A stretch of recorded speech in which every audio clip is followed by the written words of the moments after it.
Please log in and delete recordings or purchase more storage from your account. All participants are muted, and they can unmute themselves.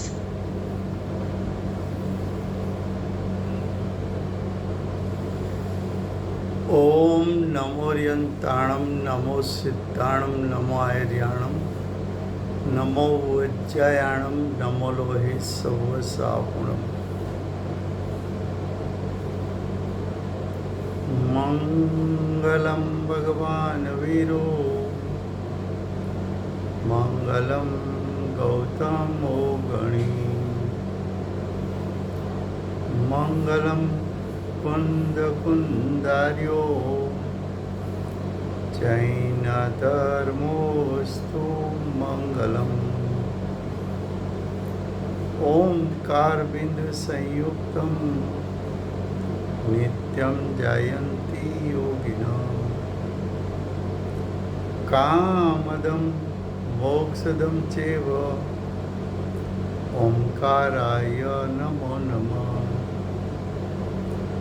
अहोपकार जिनवरनो कुंदनो ध्वनि दिव्यनो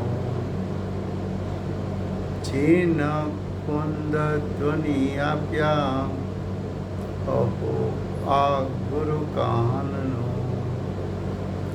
तुझ ज्ञान ध्यान no रंग हम यादर्श रहो ओ शिव पद तक तुझ संग माता हाथ ग्रह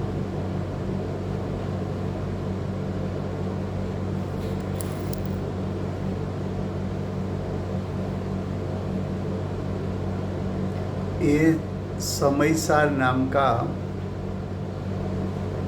परम अध्यात्म शास्त्र है।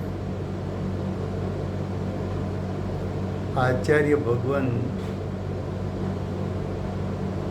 मांगलिक करके समयसार अर्थात चित्त स्वरूप शुद्धात्मा उसका स्वरूप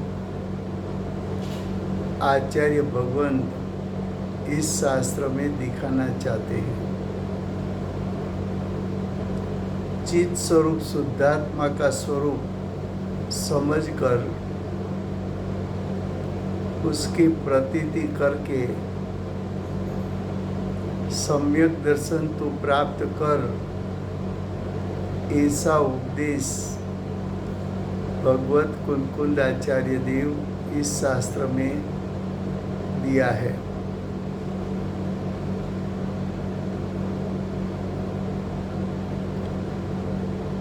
इस शास्त्र में दूसरा अधिकार कर्ता कर्म अधिकार चलता है। जो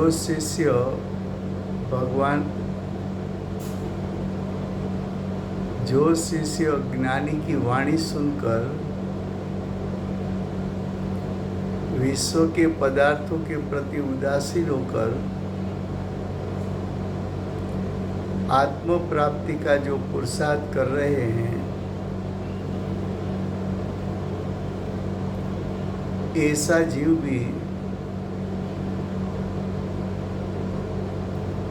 विकल्पों में रुककर,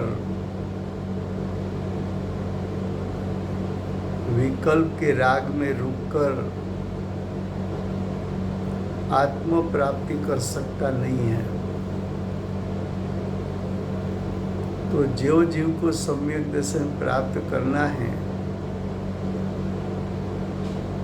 और जो जीव विश्व के प्रति उदासीन हुआ है,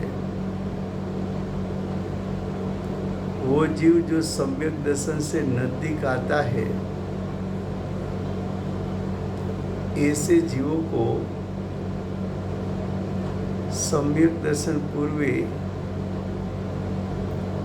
विविध प्रकार के अनेक प्रकार के विकल्प हो सकते हैं। वो अनेक प्रकार के विकल्पों में से आचार्य भगवान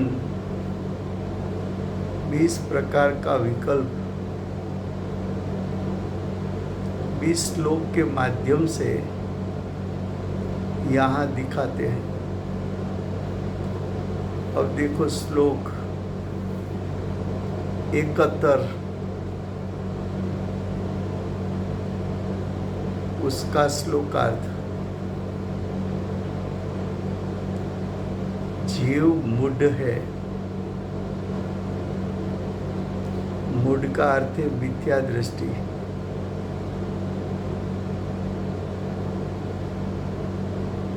जो आत्म प्राप्ति का राग है, ये राग में हूं पना किया तो जीव मिथ्या दृष्टि है।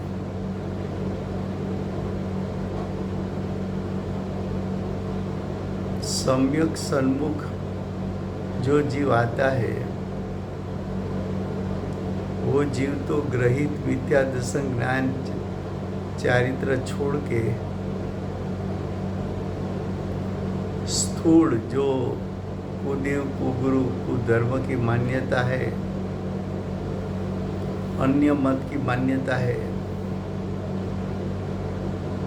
बहुत से अन्य जैन मत है उसकी मान्यता है,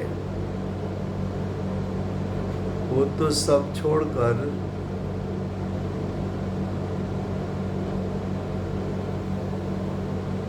कौन से विकल्प पे रुका है?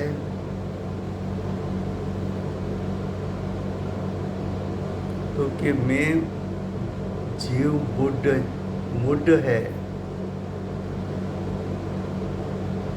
मूढ़ यानी मिथ्या दृष्टि, मूढ़ यानी मोही रागी द्वेषी, मूढ़ यानी एकांत मिथ्या दृष्टि।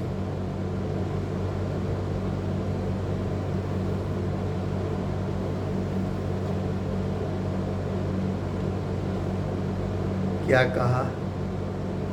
जीव मूढ़ मोही है।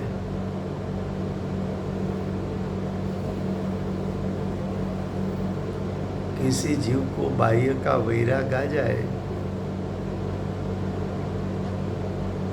तो आत्मा की अनुभूति के पहले मुनि दीक्षा लेकर वन जंगल में चला जाता है और उसको ऐसा लगता है कि ये शरीर की कड़ी क्रिया में करता हूँ, वो धर्म है। तो कि शरीर की कड़ी क्रिया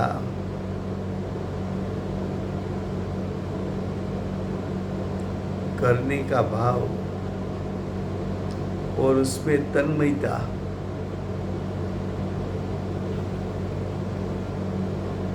और उसमें धर्म मानना, वो मिथ्यात्व है, वो मोह है। 5 महाव्रत समिति गुप्ती उसके स्वभाव उसको धर्म मान लेता है। उसको धर्म मानना वो भी मिथ्यात्व।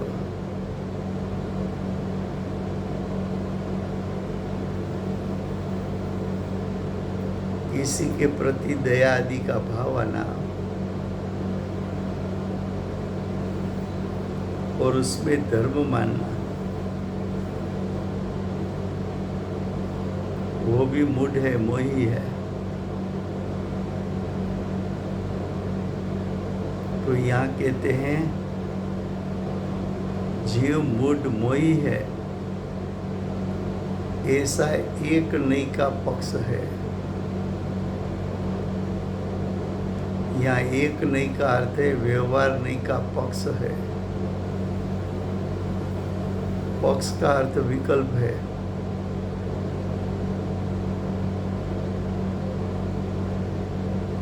जीव के परिणाम में मोह है, ऐसा एक नई का पक्ष है और जीव मूड मोही नहीं है।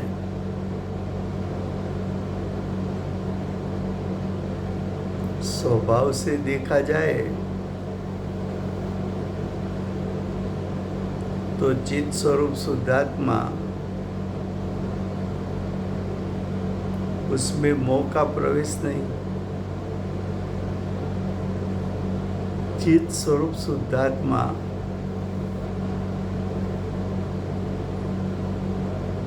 तीन काल में कभी भी मोह स्वरूप हुआ नहीं। ऐसा दूसरा नई का पक्ष, दूसरा नहीं यानी शुद्ध नई का पक्ष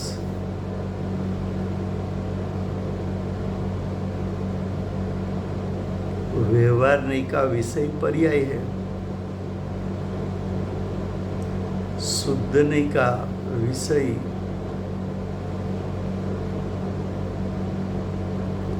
मोह रहित चित स्वरूप भगवान आत्मा, वो शुद्ध नहीं का विषय है।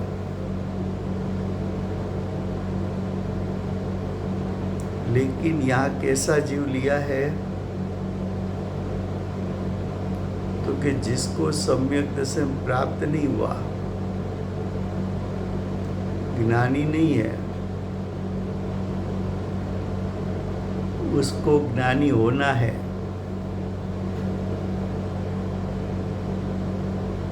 तो घर बार का त्याग करके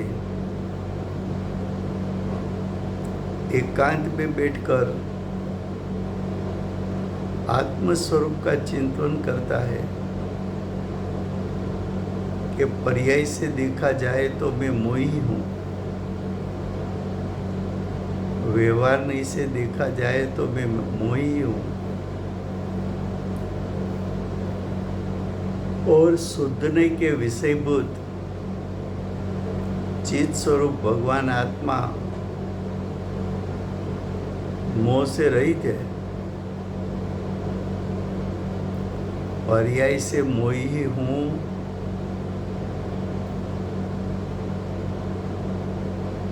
ऐसा विचार वो भी विकल्प है।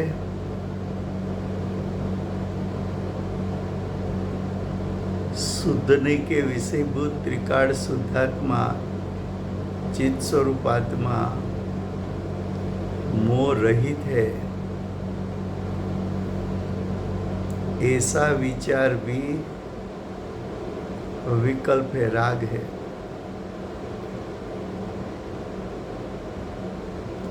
तो जीव चिंतन के काल में ये दो प्रकार के राग में रुका हुआ है। जब तक राग में रुका है तब तक, जब तक विकल्प में खड़ा है तब तक आत्मा की अनुभूति नहीं होती।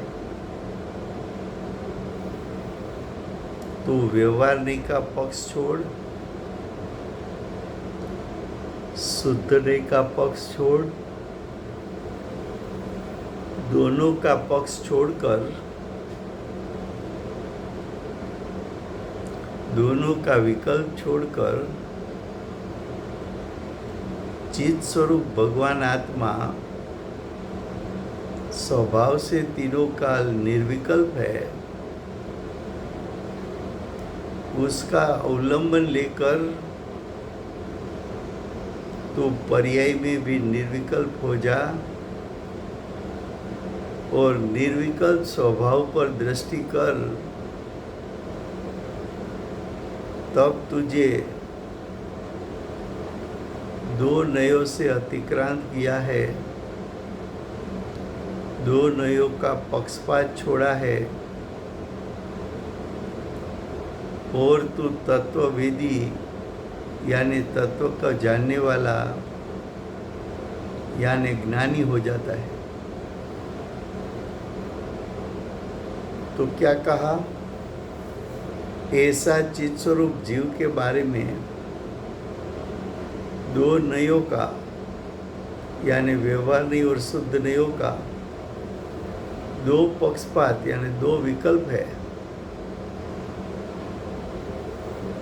लेकिन ज्ञानी कैसा है? तत्ववेदी कैसा है? कि जो तत्ववेदी पक्षपात से रहित है,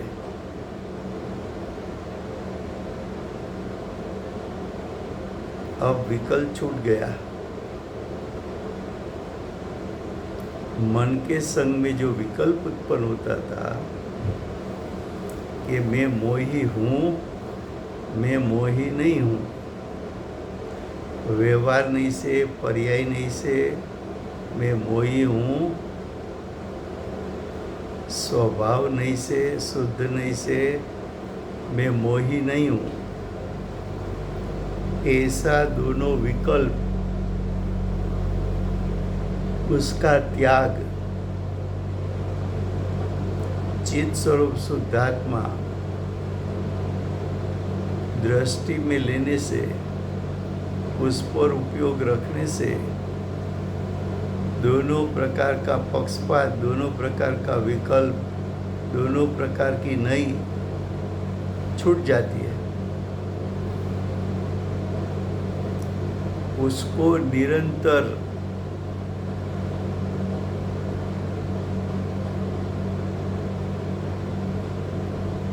चित स्वरूप जीव चित स्वरूप ही है। एक बार आत्मा का अनुभव हो गया, एक बार निर्विकल्प हो गया, एक बार अतीन्द्रिय ज्ञान सुख का वेदन कर लिया, एक बार चित स्वरूप शुद्धात्मा को प्रतीत में ले लिया, एक बार चित स्वरूप आत्मा को निर्विकल्प ज्ञान के माध्यम से जान लिया, एक बार चित स्वरूप जीव में स्थिरता पाली, ऐसे जीव को पक्ष से अतिक्रांत करने में आता है।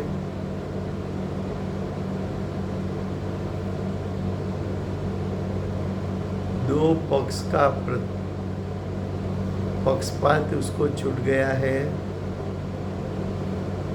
और उस संबंधी विकल्पों का भी त्याग हो चुका है। एक बार प्रतीत में आया कि चित स्वरूप शुद्धात्मा में तो मूढ़ता यानी मोह राग द्वेषपणा नहीं है। ऐसा शुद्धात्मा प्रतीत में आया है, वेदन में आया है। ये प्रतीति और ये वेदन सम्यक दर्शन होने के बाद जीव को प्रति समय ये प्रतीति रहती है, ये प्रतीति का नाश नहीं होता।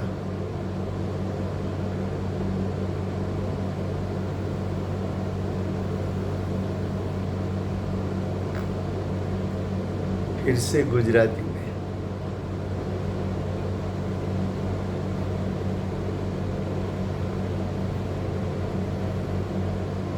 श्लोक 71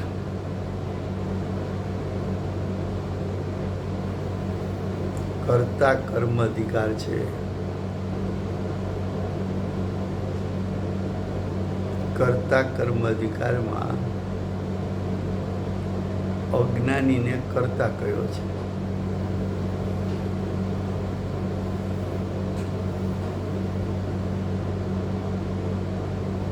અને અજ્ઞાનીનું અજ્ઞાન મોહ રાગ દ્વેષ એને કર્મ કહ્યું છે।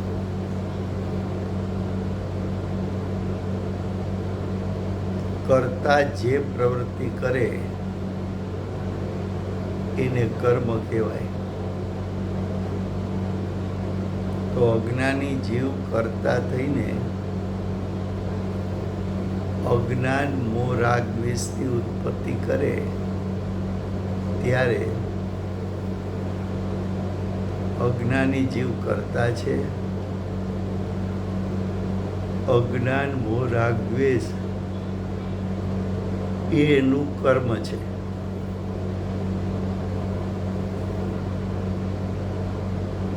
આવી કરતા કર્મ પ્રવૃત્તિ ક્યાં સુધી હોય છે? તો કે જ્યાં સુધી આત્માનો અનુભવ ન થાય ત્યાં સુધી આવી પ્રવૃત્તિ હોય છે. આત્માના અનુભવ પહેલા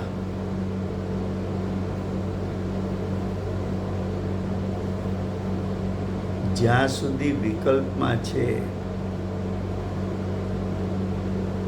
ત્યાં સુધી એ જીવ અજ્ઞાની છે. એ જીવની પ્રવૃત્તિ કરતા કર્મ પ્રવૃત્તિ છે.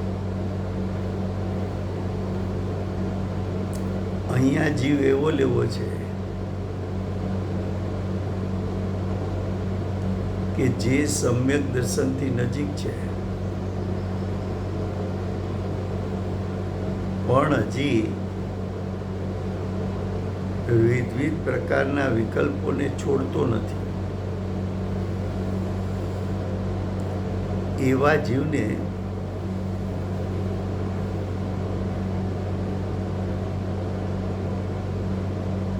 એ વિકલ્પો છોડાવા છે. આચાર્ય ભગવાન અમૃતચંદ્ર આચાર્ય દેવ આ 20 શ્લોકની રચના કરીને તને આંગળીએ પકડીને આત્માના અનુભવ સુધી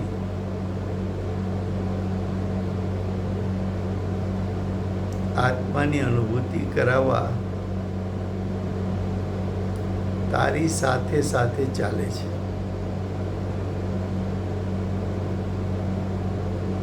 તું ક્યાં અટકીશ? તું ક્યાં અટકેલો છો? એનું યથાર્થ જ્ઞાન આચાર્ય ભગવાન પાસે છે.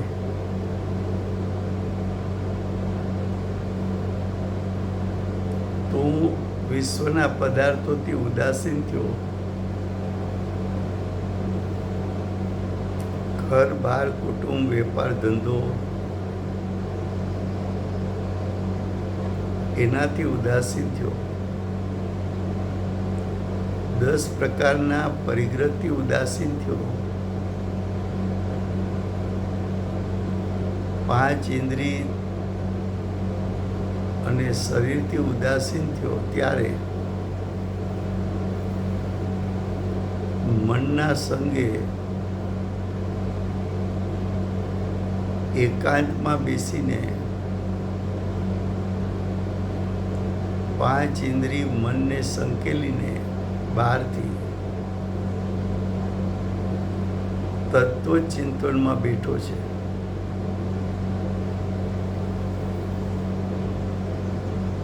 એ ચિંતન કરતી વખતે ચિંતનમાં એમ આવ્યું કે હજી આત્માની અનુભૂતિ થઈ નથી, એટલે સૂક્ષ્મ મોહ પરિણામમાં ઉત્પન્ન થાય છે. માટે હું મૂઢ છું, મોહી છું. મૂઢ કહેતા મિથ્યા દ્રષ્ટિ, મૂઢ કહેતા મોહી રાગી દ્વેષી,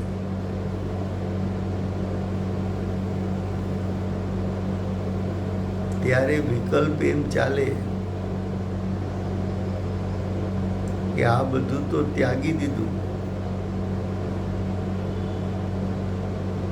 તો તો પણ સમ્યક દર્શન પ્રાપ્ત કેમ થતું નથી? આત્માની અનુભૂતિ કેમ થતી નથી?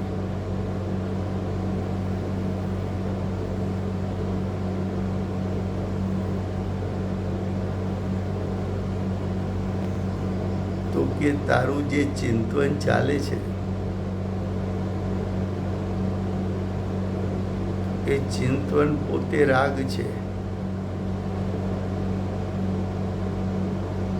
અને એ ચિંતનમાં ઠીકપણું એટલે રાગમાં ઠીકપણું એ મિથ્યાત્વ છે.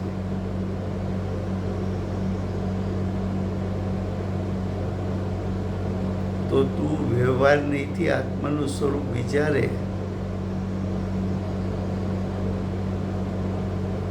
એ વિચારધારા એ તો વિકલ્પની ધારા છે, એ કઈ નિર્વિકલ્પતા નથી, એ કઈ આત્માની અનુભૂતિ નથી. અને એવો જે વિકલ્પ ચાલે છે કે હું મૂઢ છું, મોહી છું,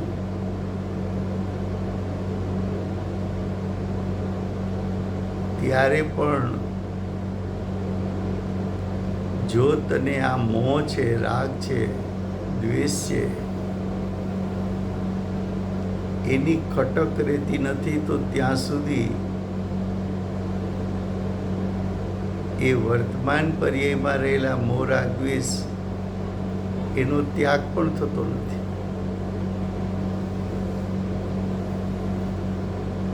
તો કહે છે કે જીવ મૂઢ છે, મોહી છે.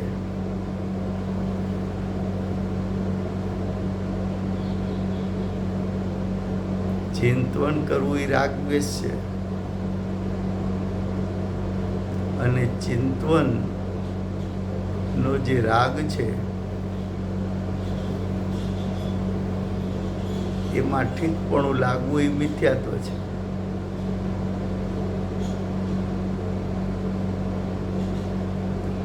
તો જે જીવ વિશ્વના પદાર્થ પ્રત્યે ઉદાસીન થઈને આત્માની અનુભૂતિ કરવા માટે એકાંતમાં બેસીને ચિંતન કરે, ત્યારે પણ હજી એ જીવ મૂઢ છે, મોહી છે. એની પર્યાય તરફથી જોવા જઈએ, વ્યવહાર નહીંથી જોવા જઈએ, એક નહીંના પક્ષથી જોવા જઈએ, તો હજુ જીવ મૂઢ છે, મોહી છે.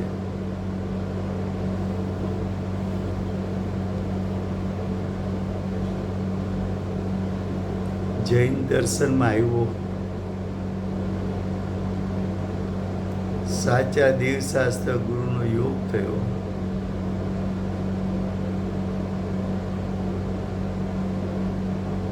ઘર બાર પ્રત્યે કંઈક વૈરાગ આવ્યો, તો 10 પ્રકારના પરિગ્રહ, ઘર બાર, વેપાર ધંધો, એ બધાનો ત્યાગ કરી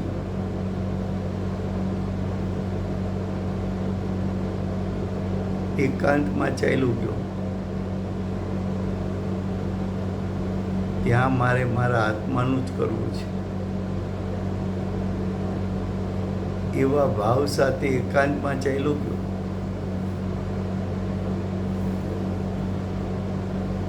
એકાંતમાં બેસીને એટલે 5 ઇન્દ્રિયના વિષયો, એના વિકલ્પોનો ત્યાગ કરી આત્મ સ્વરૂપનો વિચાર શરૂ કર્યો.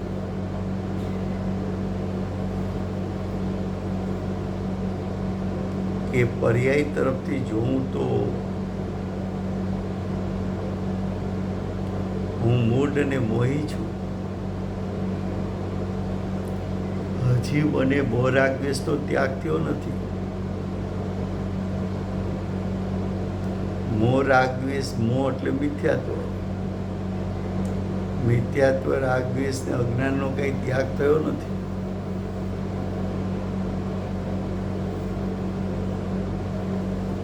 તો પર્યાયમાં મોરાગદ્વેષપણું છે એમ નિખાલસપણે સ્વીકારે પણ છે, પણ તારી પર્યાયમાં મોરાગદ્વેષ છે એવું ચિંતન કર્યા કરવું છે કે મોરાગદ્વેષને ત્યાગીને વિતરાગ થવું છે.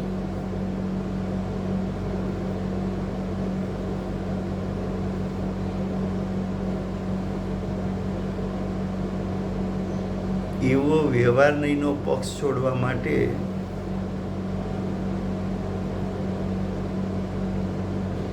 વ્યવહાર નહીંનો પક્ષ એટલે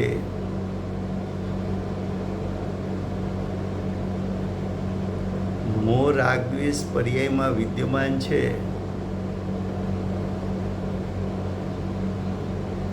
એને પર્યાયમાંથી નિષેધ કરવા માટે, હેય કરવા માટે જીવ બીજા નહીંનો પક્ષ લે છે.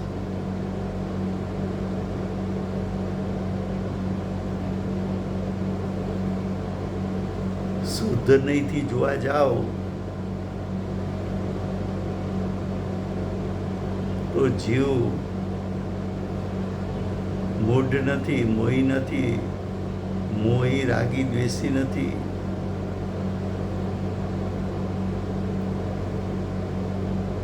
પણ શુદ્ધ નહીંનો પક્ષ એટલે શું?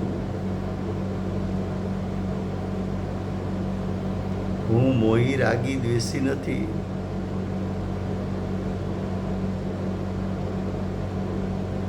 એનાથી કાંઈ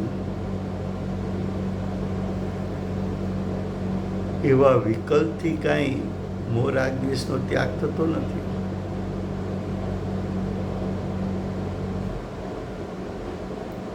મેં ભોજન લીધું એમ બોલે એનાથી કંઈ ભૂખ મટે નહીં. ખરેખર ભોજન કરવું પડે.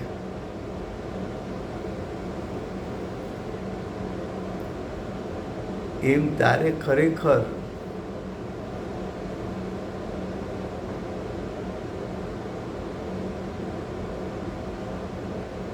હું સ્વભાવથી મૂઢ નથી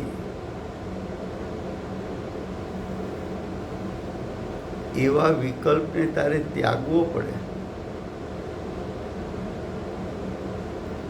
અને હું મોહી છું એવા વિકલ્પને પણ ત્યાગવો પડે.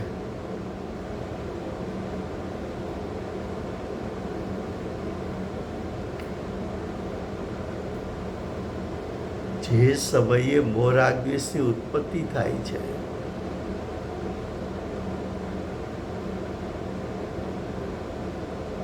અને એ મોહ રાગ દ્વેષની ઉત્પત્તિમાં તને ઠીકપણું લાગે છે,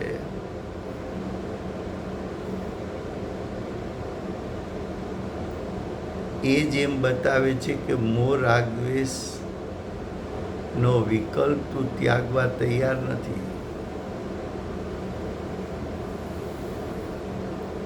મોહ રાગ દ્વેષની ઉત્પત્તિ વખતે ખટક થવી જોઈએ કે આ મારું સ્વરૂપ નહીં, આ સ્વરૂપથી હું ભિન્ન છું.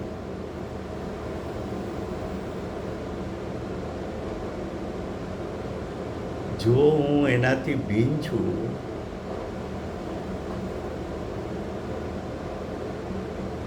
તો હું છું કેવો? તો કે હું તો મૂઢતાથી રહિત, મોહ રાગ દ્વેષથી રહિત ચિત્ત સ્વરૂપ, મારું યથાર્થ સ્વરૂપ, અસલ સ્વરૂપ છે. તો કે ચિત્ત સ્વરૂપ કહેવાથી પર્યાયમાં વેદન આવતું નથી. ચિત્ત સ્વરૂપ છું એવો વિકલ્પ છોડ.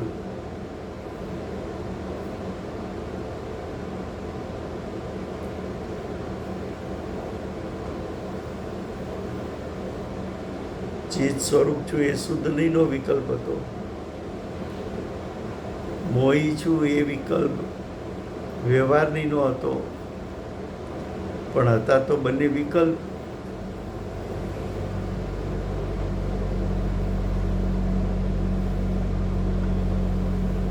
હવે કે છે જે તત્વવેદી એટલે તત્વને જાણનારા. જીવ તત્વ કોને કેવું, અજીવ તત્વ કોને કેવું, પુણ્ય તત્વ, પાપ તત્વ, આશ્રવ તત્વ, સંવર તત્વ, નિજરા તત્વ, બંધ તત્વ, મોક્ષ તત્વ. એ તત્વનું યથાર્થ શ્રદ્ધાંજલિ છે. એ તત્વનું યથાર્થ જેને જ્ઞાન છે,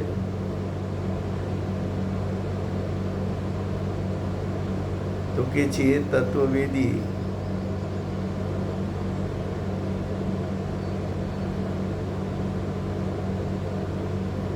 પક્ષપાત રહી છે, વિકલ્પથી રહી છે.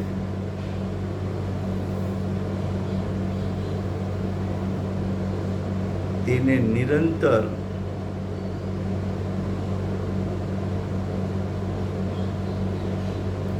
ચિત સ્વરૂપ, જીવ ચિત સ્વરૂપ જ છે.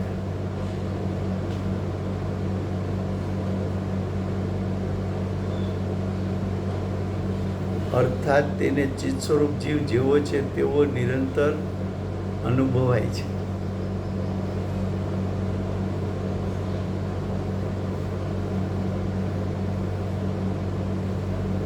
એટલે કે જણાય છે.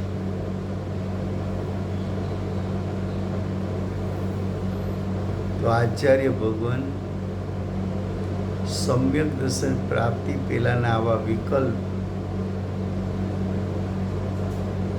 એ વિકલ્પને ગૌણ કર ચિત સ્વરૂપ શુદ્ધાત્માને પ્રથમ વિકલ્પમાં મુખ્ય કર, અને પછી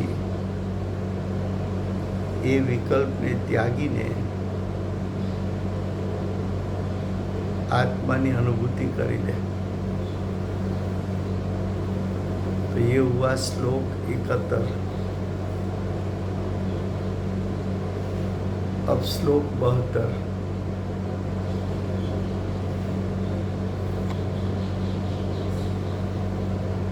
जीव रागी છે,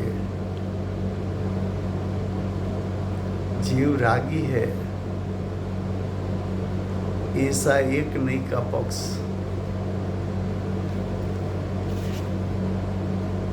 ये कौन सी नहीं है? व्यवहार नहीं.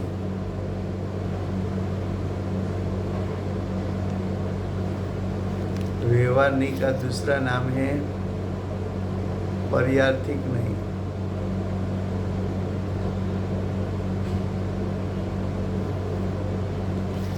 तीसरा नाम है भेद नहीं.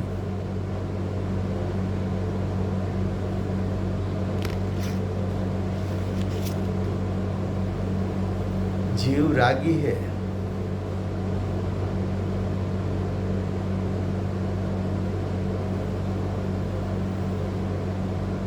मेरे में राग की उत्पत्ति होती है, लेकिन ये राग तो उत्पन्न होता है पर्याय में.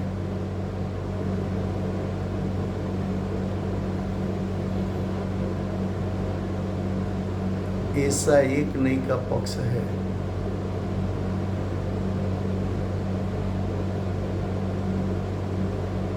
और जीव रागी नहीं, ऐसा दूसरा नहीं का पक्ष है.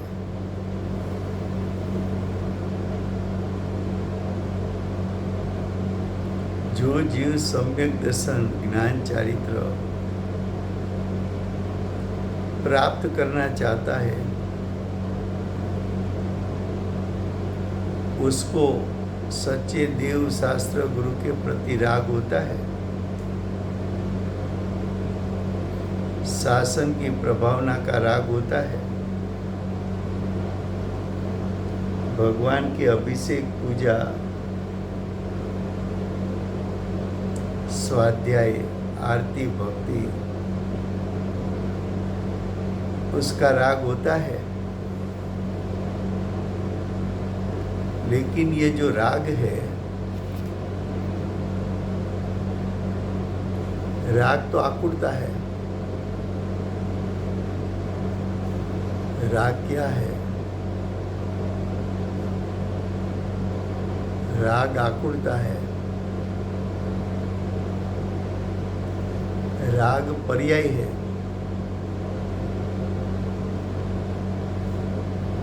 राग का अर्थ ठीकपना लगना।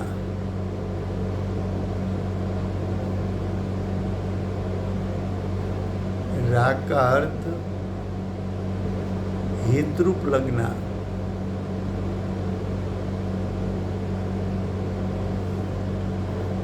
राग विभाव है।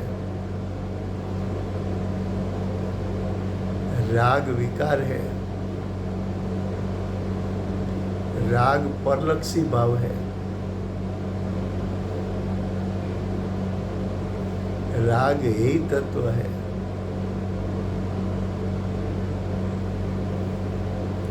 राग चारित्र गुण की अशुद्ध पर्याय है।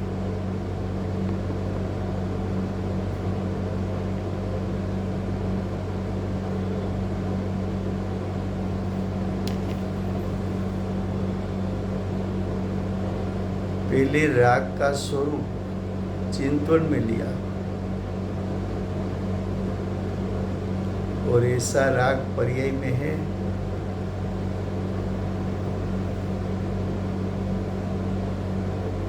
तो पहले पर्याय में राग है ऐसा स्वीकार भी किया।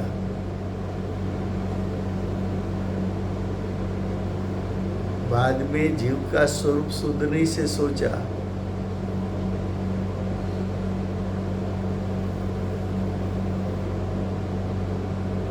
कि जीव रागी नहीं,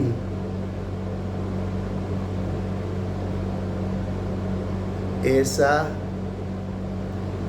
दूसरे नहीं का पक्ष है।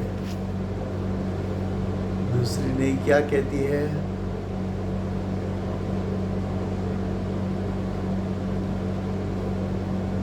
तो कि दूसरी नहीं ऐसी कहती है कि चित स्वरूप भगवान आत्मा पर दृष्टि कर तो तेरे श्रद्धा में आएगा कि जीव रागी है ही नहीं, स्वभाव से वितराग है।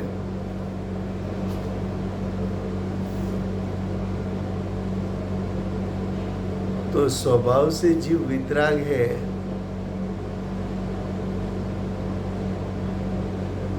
वो शुद्धि का पक्ष है। मैं पर्याय में राग है और मेरे स्वभाव में राग नहीं है,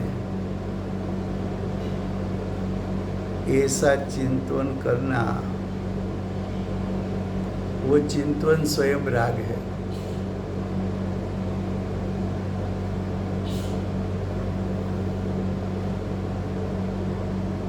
ऐसा चित स्वरूप जीव दो नयों का दो पक्षपात है। जो तत्ववेदी पक्षपात रहित है, यानी ऐसे विकल्पों से रहित है, उसको निरंतर चित स्वरूप जीव चित स्वरूप ही है। ये तो एक बार ये दोनों विकल्प छोड़ के निर्विकल्प हुआ और चित स्वरूप शुद्धात्मा को प्रतीति में ले लिया, उसके बाद ऐसे जीव को, ऐसे साधक जीव को सदा काल के लिए वेदन में, ज्ञान में मेरा चैतन्य स्वरूप आत्मा वो राग रहित है, ऐसी प्रतीति कब जाती नहीं है। आज 45 मिनट्स रखते हैं। कल हमारे राजकोट में प्रोग्राम है मंदिर का, तो कल नहीं रहेगा, मंडे स्वाध्याय होगा। मंडे ये श्लोक पहले गुजराती में चलेगा, बाद में उसके बाद का श्लोक चलेगा। वर्तमान 24 आखिरी तीर्थंकर बाल ब्रह्मचारी महावीर भगवान नो जय। महाविधि क्षेत्रे विराजता प्रथम तीर्थंकर धर्म धुरंधर अनंत चतुष्टयना धारक दिव्य ध्वनिना दातार शासन उपकारी श्री सिमंदर भगवान नो जय। कड़ीकाળ સર્વજ્ઞ કેવળ જ્ઞાની તળેટીમાં બેઠેલા મા સમર્થાચાર્ય ભગવત શ્રી કુંકુદાચાર્ય દેવનો જય।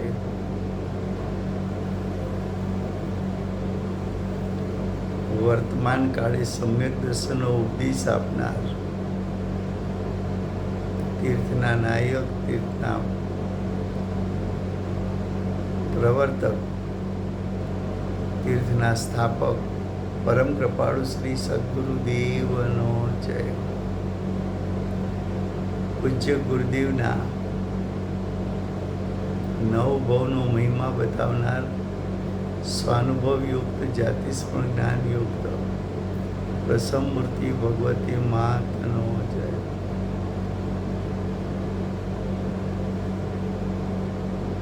પૂજ્ય ગુરુદેવ અને માતાજીની સાધના ભૂમિ સુવર્ણપુરી ધામનો જય। સુવર્ણપુરી ધામમાં બિરાજતા સર્વે દેવ શાસ્ત્ર ગુરુ ભગવંતનો જય। વર્તમાન ગુરુ અને ભવિષ્યના તીર્થંકર શ્રી સૂર્યકીર્તિનાથ ભગવાનનો જય। શ્રી સૂર્યકીર્તિનાથ ભગવાનના સમાવસરમાં